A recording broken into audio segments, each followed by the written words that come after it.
अब हम लोग आगे देखा जाए कि कैसे और कैसे कौन कौन से फैक्टर्स हैं या हमारे AIIMS of educations different different जो हमारे कमीशंस हैं उनके अकॉर्डिंग क्या क्या रहे हैं। बहुत ही ब्रीफ में जाएंगे हम लोग, बहुत डिटेल में इसको स्टडी नहीं करेंगे क्योंकि ये सब चीज़ें आप लोग हॉलिस्टिक वगैरह में दूसरे पेपर्स में पढ़ चुके होंगे। लेकिन एम्स ऑफ एजुकेशन की बात की गई है इसलिए हम लोग इसको थोड़ा एक बार ब्रीफ में एक क्विक रिव्यू करेंगे। जैसे AIIMS of education by various educational commissions after independent.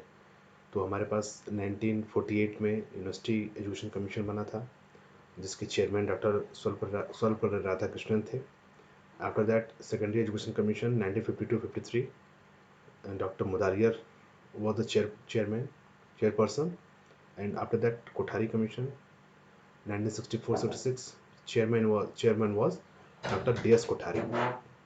So these are the major commissions जो बहुत इनका बहुत इन्फ्लुएंस रहा है।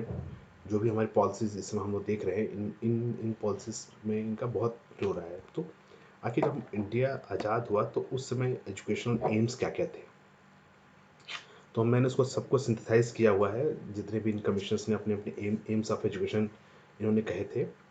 तो first was the democratic citizenship by developing ability in clear thinking, respectivity, respect of the ideas and clarity in speech and writing. These are the basic characteristics of a citizen कि हम एक democratic इसमें अपना idea, हमारा thinking बहुत अच्छी रहे, मतलब एक क्लियर आइडिया रहे, अपने राइट्स के प्रति हम अवेयर रहें और अपनी ड्यूटीज़ के प्रति भी अवेयर रहें। तो ऐसे सिटीजन तैयार करना बहुत ज़रूरी था उस वक्त क्योंकि इंडिया जस्ट अभी आज़ाद हुआ था और आज़ादी के बाद एक वी की फीलिंग लाना और एक डेमोक्रेटिक हमने हमने जो अपना आइडियोलॉजी माना था डेमोक्रेटिक लिया था।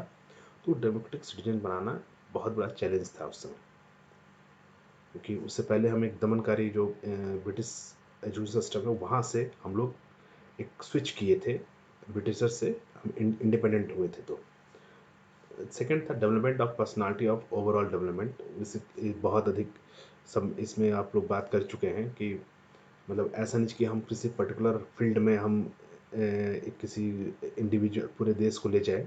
यहाँ ओवरऑल डेवलपमेंट की बात की देखिए कि एक हम हमारी शिक्षा पद्धति ऐसी हो जो संपूर्ण व्यक्तित्व का विकास करे।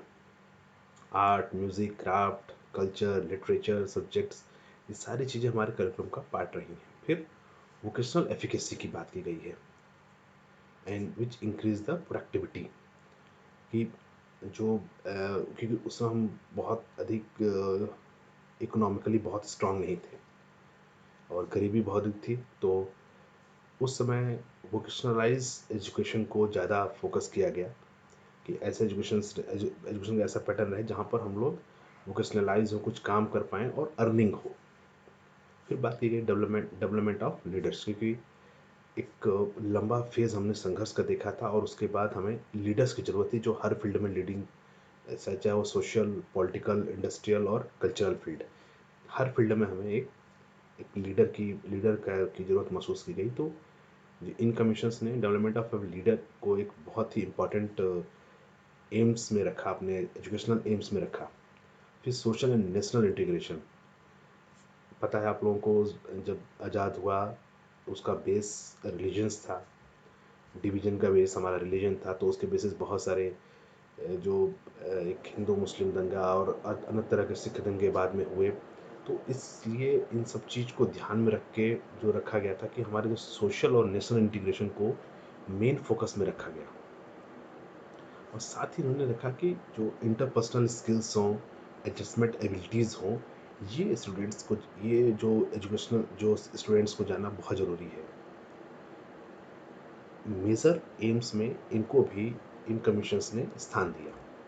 फिर इन्होंने एक और चीज़ बोली कि हमारा social, moral and spiritual values जो हैं उनके डेवलपमेंट को भी इन्होंने इम्पॉर्टेंट रोल में रखा और या इम्पोर्टेंस दी इनको। अगर हम बात करें इसमें तो साथ साथ जो इंडियन जो ट्रेडिशनल है, इंडियन कल्चर है, वो पीस को बहुत अधिक इम्पोर्टेंस देता है, शांति को बहुत इम्पोर्टेंस देता है।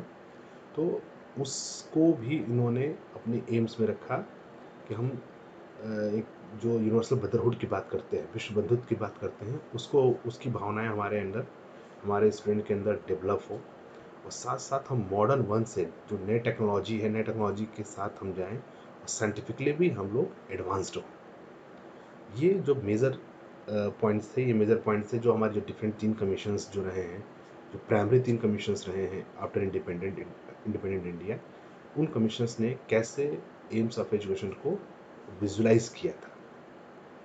उसके बाद एक बहुत जो सबसे पहली हमारी पॉलिसी आई थी, नेशनल पॉलिसी ऑफ एजुकेशन 1986। अब उसके अकॉर्डिंग हमारा एम्स ऑफ एजुकेशन क्या रहा है, हम थोड़ा उसके बारे में अगर चर्चा कर लें तो उसके जो बेसिक एम्स में रहे हैं, to foster all round material and spiritual development of individual as well as the society as a whole। उन्होंने मटेरियल और स्पिरिचुअल मीन्स, चाहे हम आध्यात्मिक स्पिरिचुअल भी रूप से और मेटलिस्टिक रूप से, प्रैग्मेटिज्म और आइडियलिज्म को अगर हम बात करें तो उनके कॉम्बिनेशंस को इसमें इम्पोर्टेंस दिया गया और बोला गया कि सोसाइटी एज ए होल, जब हम इन चीज़ों के साथ इंडिविजुअल के अंदर इन दोनों ही चीज़ का डेवलपमेंट होना चाहिए। सिर्फ मेटेरियलिस्टिक डेवलपमेंट होने से भी नहीं होगा और सिर्फ स्पिरिचुअल डेवलपमेंट से भी नहीं होगा। सो इन दोनों का कॉम्बिनेशन होना चाहिए। सेकेंड, इसका एम था to promote value such is Indian common cultural heritage, egalitarianism, democratic socialism, secularism and equality of sexes, national cohesion, removal of the social barriers. These, all these qualities, all these values should be inculcated in the new generation of India। ये इन्होंने visualise किया था national policy of education 1986 में। फिर इनका इसमें एक और चीज़, बहुत इंपॉर्टेंट चीज़ आई थी, to provide education of comparable education to all students irrespective of their caste, creed, locations and gender। सबको एक अच्छी शिक्षा, गुणवत्तापूर्ण शिक्षा उपलब्ध कराना, न्यू एजुकेशन पॉलिसी 86 ने एम्स ऑफ एजुकेशन को इस तरह से विजुलाइज किया था। फिर उन्होंने कहा तो develop the man power of different level of economic which should further guarantee national self reliance. ये बहुत इंपॉर्टेंट था क्योंकि 1986 एक ऐसा फेज आ चुका था कि हम सूचना क्रांति की तरफ आगे बढ़ रहे थे और भारत में एक तरह की आज़ादी के बाद का एक बहुत लंबा फेज, 30-35 साल का वो फेज हो गया था। तो हम कुछ एक स्टेबिलिटी हमें मिल गई थी, वो था कि अब हम आगे बढ़े और एक अच्छी इकोनॉमी डेवलपमेंट में हमें जो मैन पावर चाहिए, वो हम मैन पावर हमारे इस एजुकेशन सिस्टम से हमें वो मैन पावर मिल पाए, जिससे सबको हम तेजी से आगे बढ़ पाए। दूसरा एक बहुत अच्छा एम था इसका, develop a scientific temperament and independence of mind and spirit. 1986 की पॉलिसी ने इसको विजुलाइज किया कि साइंटिफिक टेम्परामेंट होना बहुत ज़रूरी है, ताकि हम सॉल्यूशंस के बारे में जानें, हम सॉल्यूशन के बारे में डिस्कशन करें। प्रॉब्लम्स तो हैं, नो डाउट, लेकिन what about the solutions. Scientific temperament हमेशा क्या करता है, वो अप्रोच का रहता है कि अगर कोई प्रॉब्लम है तो we have to find out the ways, हम कैसे उस प्रॉब्लम को सॉर्ट आउट कर पाए। ये 1986 पॉलिसी ने विजुलाइज किया था अपने एम्स ऑफ एजुकेशन में। नेक्स्ट इसने एक जो मेन पॉइंट आता है, तो to reconstruct the educational system to improve its quality at all stages in give much greater attention to science and technology, the cultivation of moral values, and closer relationship between education and life of the people. This was the basic and most important aim of education according to the NEP 1986, कि हम science और technology को पर हमारा emphasis हो, साथ साथ cultivation of moral values पे भी हमारा एम्फेसिस हो, और जो शिक्षा हो ऐसी हो जो उनके हमारे जीवन से जुड़ी हुई हो। अभी तक जो शिक्षा का एक माध्यम था कि हमारा जीवन, हमें ज़रूरत किसी और चीज़ की है और शिक्षक जो पद्धति थी वो किसी और चीज़ में ली जा रही थी, हम ट्रेंड किसी और चीज़ में हो रहे थे। तो इस जो गैप को भरने का काम हमें 96 पॉलिसी ने हमें बोला। फिर इसमें एक और पॉइंट आता है जो अब इस बात सब सभी उसमें रहा है, to inculcate the mind of to inculcate in the mind of the student the importance of national integration and certain national values like secular, scientific, and moral values. The next point is it also want to strengthen the world view and motivate the younger generation towards the international cooperation and peaceful coexistence. एक बहुत ही आप बोल सकते हैं बिरली quality है Indian culture में कि हम लोग सिर्फ नेशनल इंटीग्रेशन की बात नहीं कर, हम इंटरनेशनल कॉपरेशन की बात करते हैं और सबके एक शांतिपूर्ण सह अस्तित्व की बात करते हैं कि सभी लोग सारे जितने भी कंट्रीज हैं दे लिव पीसफुली और एक दूसरे के साथ एक एक म्यूचुअल अच्छे रिलेशनशिप में रहें। ये और ये इसका कल्चर इसीलिए हम देखते हैं इसको हमें एजुकेशन सिस्टम में हम हमारे जो यंगर जनरेशन्स हैं उनके अंदर इन वैल्यूज़ को जानना बहुत ज़रूरी हो जाता है ताकि वो संकीर्ण उनकी मानसिकता संकीर्ण ना हो। जो एक्सट्रीम नेशनलिज्म की जो बात आती है वो उसको कहीं ना कहीं ये ब्रेक करने का काम 96 पॉलिसी ने बोला है।